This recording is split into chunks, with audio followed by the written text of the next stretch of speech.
tell stories. Do you love stories? Well, I do. So, use storytelling in your content.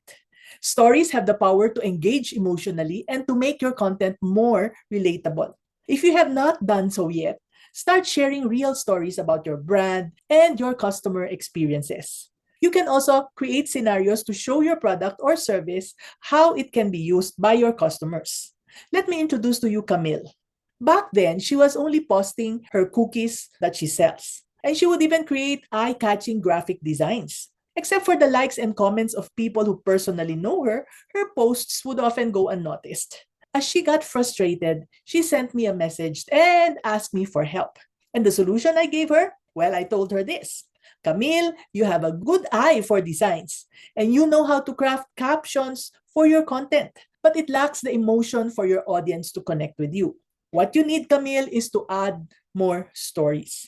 So from then on, she started sharing stories of her baking adventures. Camille even let her audience peek into her cozy kitchen where the smell of freshly baked cookies filled the air.